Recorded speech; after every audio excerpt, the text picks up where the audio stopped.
along the line and it's a real serious sin, you got to repent of it, and God will turn things around for you. And he just didn't know at all what God was doing in this.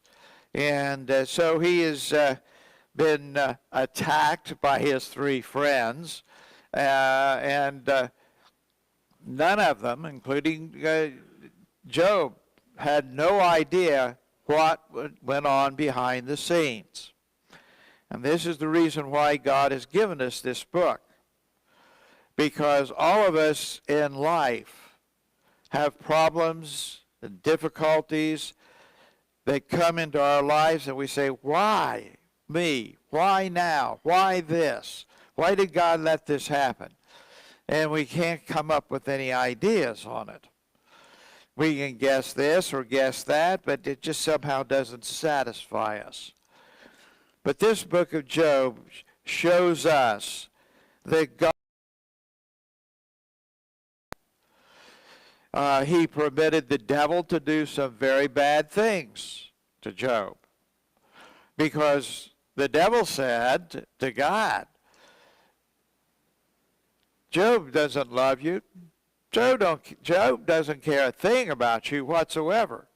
He's only doing this because you've been so good to him.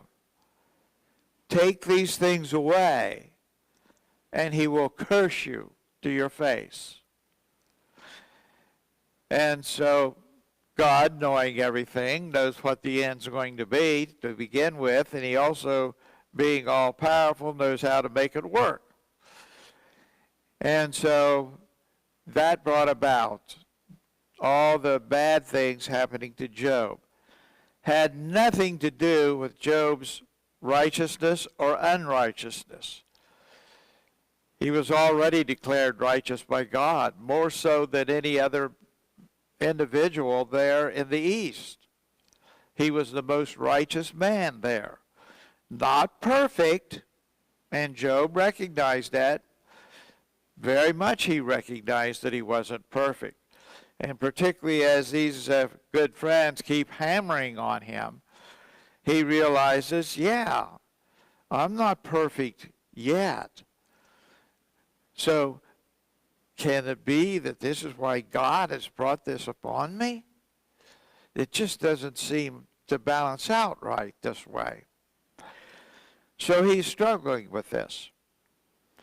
And with his friends saying what they're saying about him and what he needs to do, Job is now letting his thoughts come right out in regards to all this. How he's thinking about things and why he's thinking the way he's thinking about things. And he becomes very graphic at times. And so we're looking at that, and we're going to pick up here at verse 11. The little word lo. This little word simply means pay particular attention. Pay particular attention. He goeth by me, and I see him not, and he passes on also, but I perceive him not. Job is talking about God. He, God, goes by me, means passes by me. He's out there. I can't see him, but he passes by me. All right? And I see him not. Can't see him at all. He, God, passes on also, meaning he continues past me and keeps on going like had no intentions of stopping. All right? But I perceive him not. I don't understand why that happened. I know God's out there. I know he went by me. But he just kept on like I wasn't there. And he's wondering, why is God treating me this way? Well, first of all, it's Job's thinking that way. And the reason why he's thinking that way, Well, because one of his good friends said he saw and heard God speak. And that is something that Job had never seen or heard God speak. And that's why this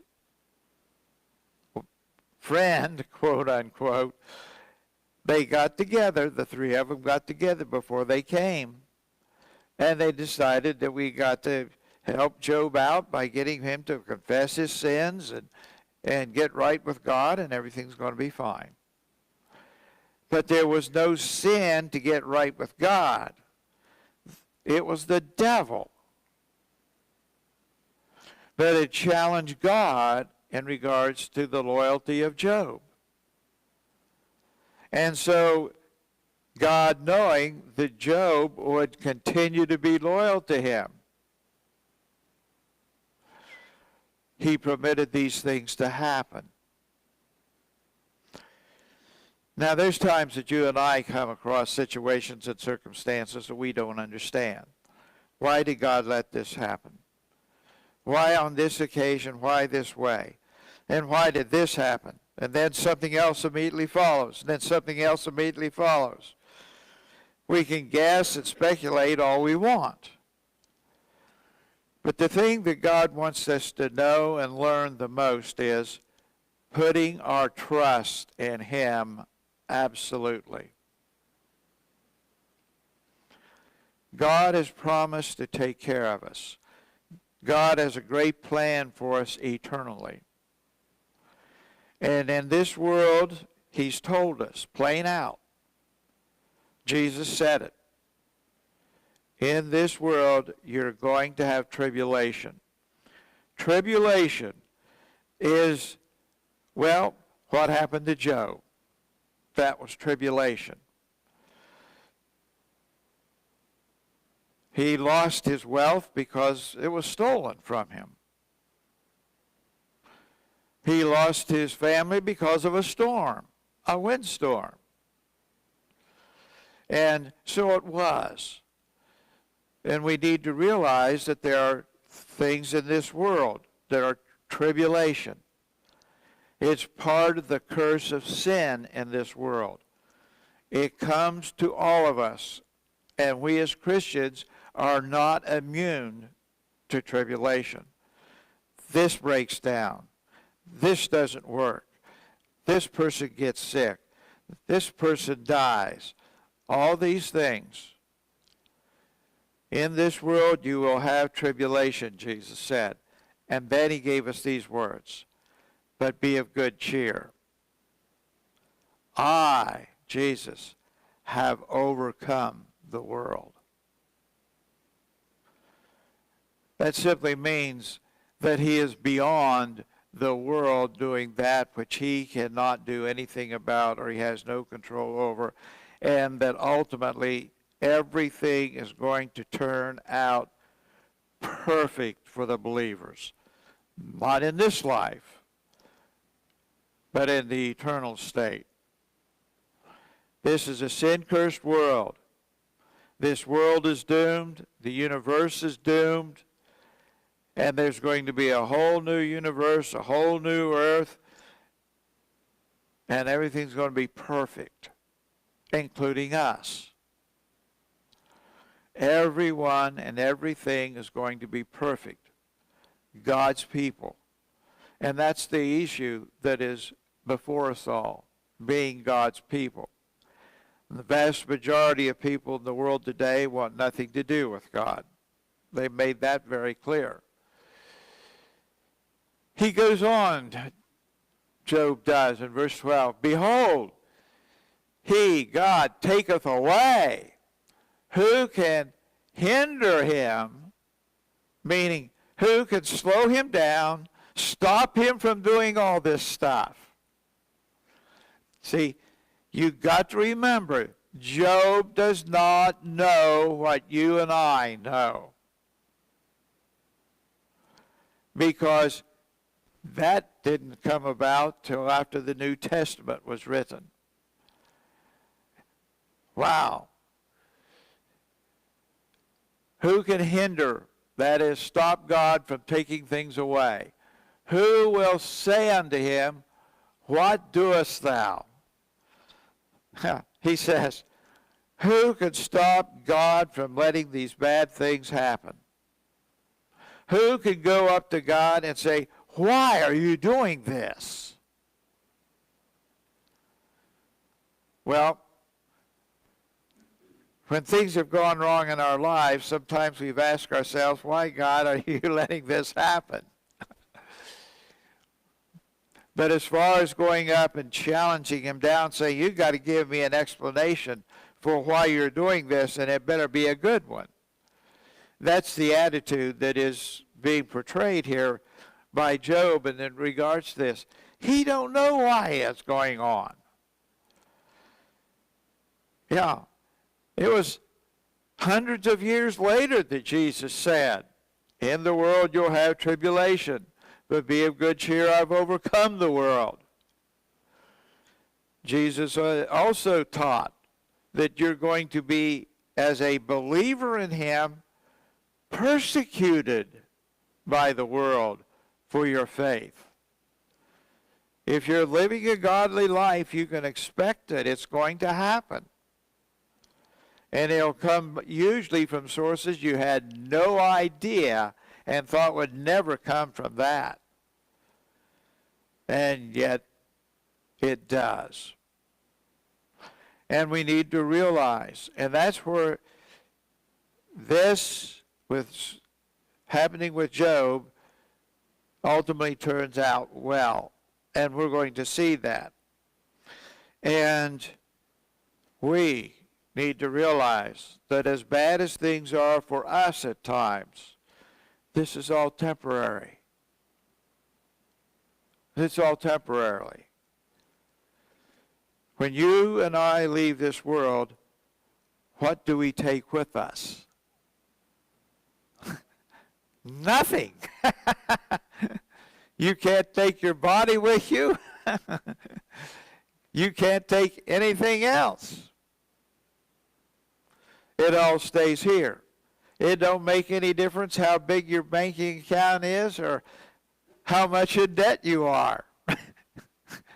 You're gone. And it stays here because it's all temporal stuff. It's not permanent stuff. These are things that the New Testament teaches us that Job had no access to. And so this is why he's feeling this way. He's trying to sort this out in his mind. And it's just creating more suffering for him, but at least he's getting it out. Verse 13. If God will not withdraw his anger, the proud helpers. This refers to his friends. That's what he's calling them, proud helpers. Do stoop under him. The stoop here simply means if or since God will not withdraw his anger. In this particular case, Job feels that God is angry with him. So he takes his wealth away.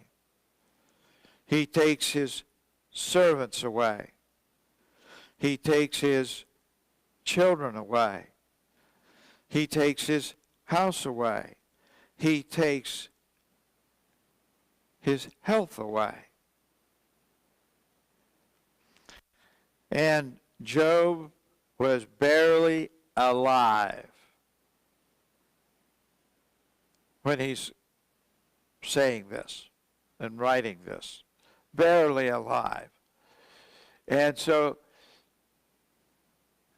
if or since God will not withdraw his anger, he's angry with me, but I don't know what about. The proud helpers, his three supposed friends, do stoop or bow down under him, the Lord. They're just, one of them particularly, Eliphaz had said that he basically had heard and seen God. And that's why he understood these things. Well,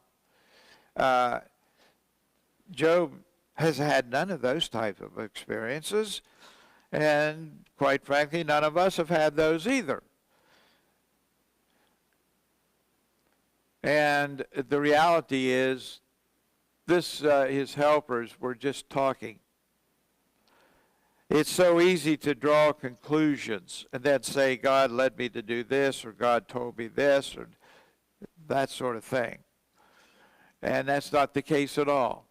Verse 14, how much less shall I, that's Job, answer him, God, and choose out my words to reason with him. Job has been thinking about, he would like to have an audience with God. He'd like to be in his presence, just he and God. And when he first thought about this, he said, I could get the answers that I need that way. And I could feel better about this whole thing. But as he thinks about this more, he realizes God is a great God. He is beyond me.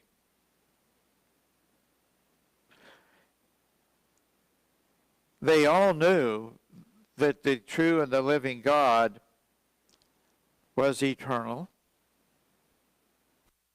They knew that the true and the living God knew everything. He was theologically omniscient. Can you imagine God doesn't have a single thing that he does not know? There's not something out here or something over there or something back there, but he doesn't know anything about it. He knows everything. He knows every thought that you've ever had. The entirety of your remembrance in your mind of a lifetime for each and every human being on planet Earth, he knows every one of them. And he knows every detail of it. You can't think of one thing that God does not know. Yeah. Then he's all powerful. No matter how much power he uses, does not reduce his power at all. His power is never reduced. There'll never be a time that there's a little bit of loss here and a little bit of loss there and a little bit of loss over here, and he's going to lose all of his power. He is Lord and Master of eternity. Eternity actually emanates from his very being. It simply means this: he had no beginning and he has no end. He's in a constant state of being forever, eternally. And so these things now begin to be hard to fathom our way around. And so when he's looking at this, how am I going to talk to this God who sees all, knows all, and hears all? There's more than 6,000 languages and dialects in the world today. God knows and speaks every one of them fluently. Wow! And then we have somebody, they have learned 7 languages, but he doesn't speak too well. And we think, boy, how did they ever do that? And yet God does it. There is no limit to God. He is limitless. He doesn't go so far and then he doesn't go, he's not out there no more. He's limitless. And on we go. So how do you talk to this God? That's what he's been thinking about here.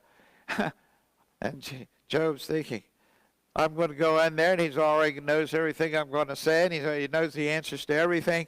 And I'm going to feel rather foolish trying to talk to him about this. Now, isn't it interesting how God has given to us this medium called prayer? Some people look at it this way. I don't have to pray. He knows everything already. But yet God has given us prayer. You do not have because you haven't asked. Or you haven't asked correctly. And for the child of God, there's the promise that God gives.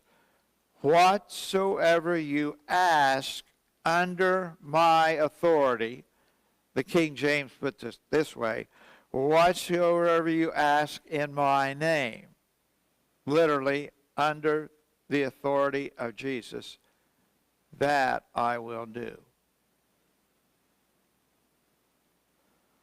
But most of us don't want to pray under the authority of Jesus. We want to tell Jesus what to do. That's okay. He knows that that's what you want to tell him. He already knows that. But for your own well-being, when you pray, tell him what you want. Tell him all the details. You told him what you want him to do or be or act or what you want.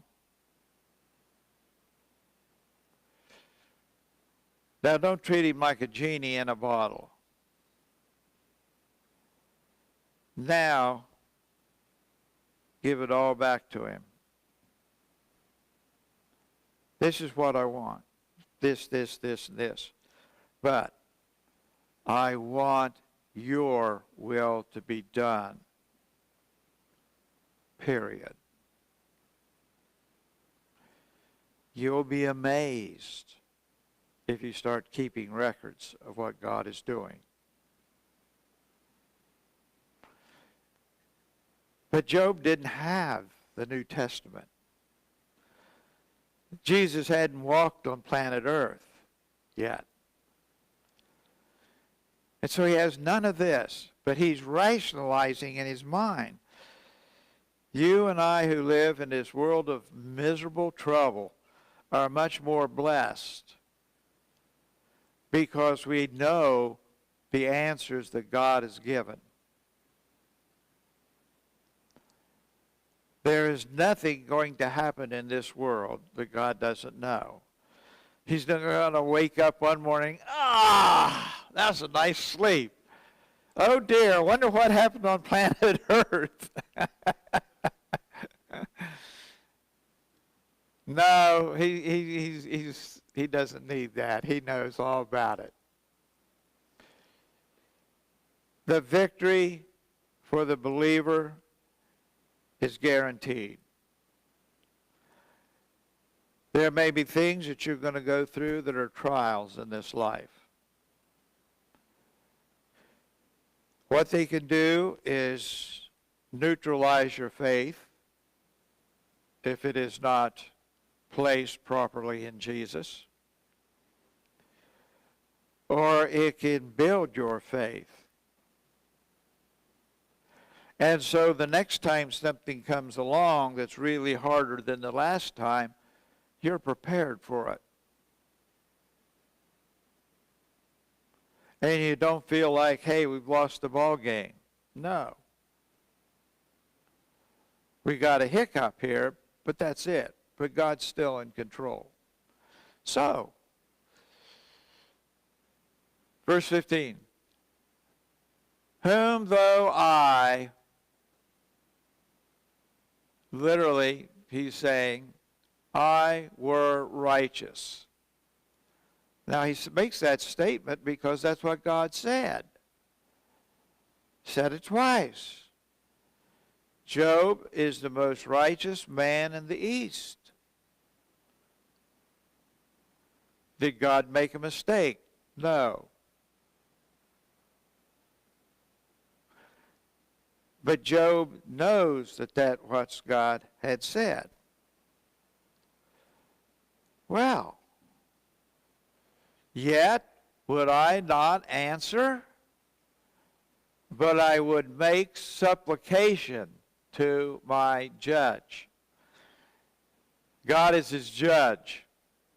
His supplication is not his demands, but his request. I will make my request to my judge. I am a righteous man. He's come to that conclusion. And he understands. And that's what God had said. And again, prayer is a very powerful tool that we have at our disposal. Verse 16. If I had called and he had answered me, yet would I not believe that he had hearkened unto my voice. If I called out to him and he answered me, gave me the answers I wanted, would I not believe that he did that? Yes, I would believe that. But he's trying to convince himself that what I need to do is place more trust in the Lord in this particular situation. And that's hard. Now, you and I, who if we've been Christians for an average period of time, let's say 20, 30 years, we should be mature enough to understand these truths ourselves. And it becomes something that we need to realize, how far or how close are we to the Lord? And so he realizes this. And he says, would I get an answer? He called and he would answer me, yet would I not believe that he had hearkened unto my voice. Did he give me exactly what I wanted in the way I wanted it? Well, sometimes he will do that, and sometimes he won't. And sometimes he will give you more than what you asked for. Greater blessing. We need to realize that we can't make God aware of anything that he is not already aware of, for he knows everything.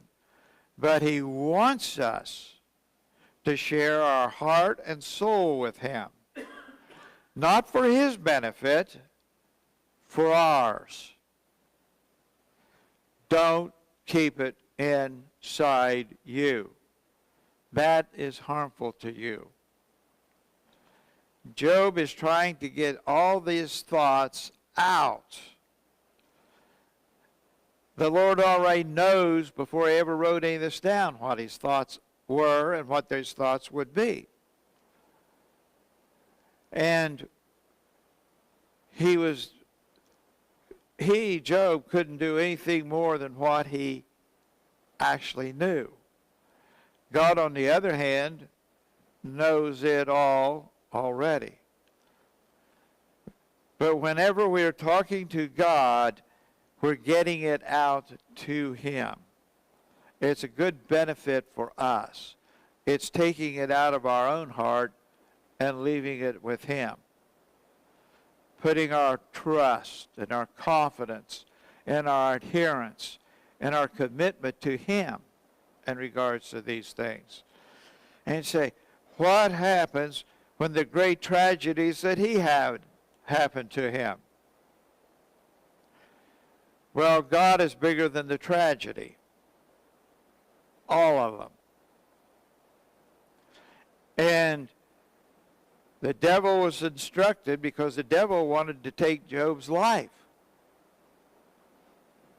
You can do everything, but you can't take his life. Now that shows you the absolute power that God has. You saw that in Jesus on any number of occasions, particularly as he came near the cross. When the crowd came, literally the mob came to take him. And then somebody said, well, we better take those disciples with him. And so they was getting ready to do that. And Jesus simply said, let these go.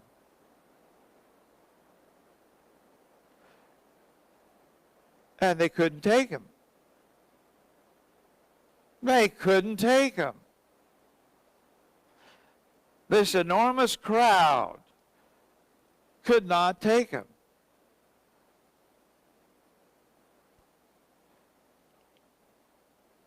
God is always in control. Learning to trust him is something that will be very beneficial for all of us. Verse 17, for he breaketh me with a tempest and multiplieth my wounds without cause. And he says, he has broken me. I'm a broken man. And you've done all this to me without a cause. Why did you let it happen, God? He had a legitimate right to make this statement. He had a legitimate right to make that statement, verse 17. Now, do you and I have a right for him to make that statement, for we to make that statement to him when we're in hot water up to our ears? No, we don't. Because we have the answers. We know what the outcome is. But it's not the outcome I want. Well, that's the problem there.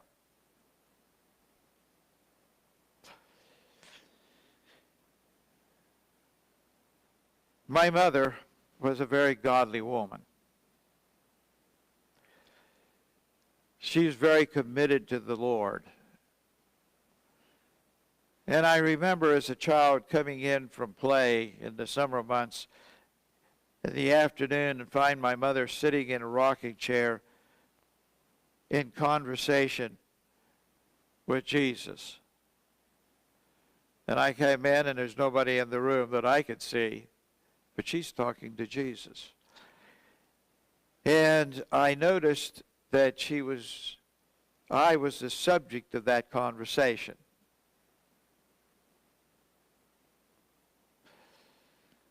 And I didn't appreciate any of that then. But I appreciate that more than I can say now. Because she's talking to Jesus about me. And that's part of the reasons of who I am this day. Because of that. But my mom contracted cancer. And the doctors did everything they could do in that day and time.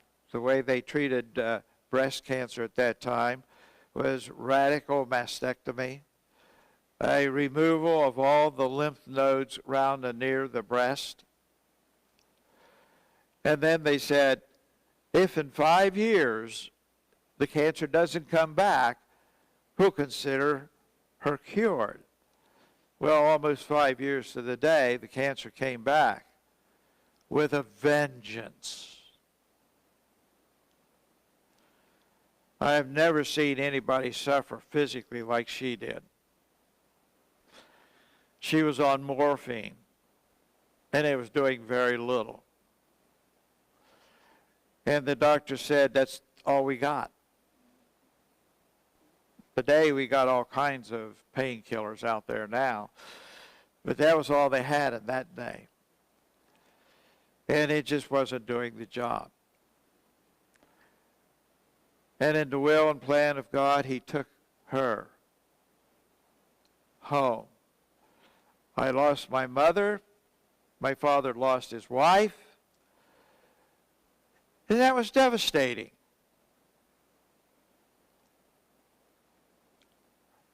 But she was with Jesus in a state of utter perfection. There was no cancer. There was no pain. There was no suffering. Nothing, but as the scripture says, in the presence of God is fullness of joy and pleasure eternally. I wouldn't for a second ask her to come back to this miserable old world.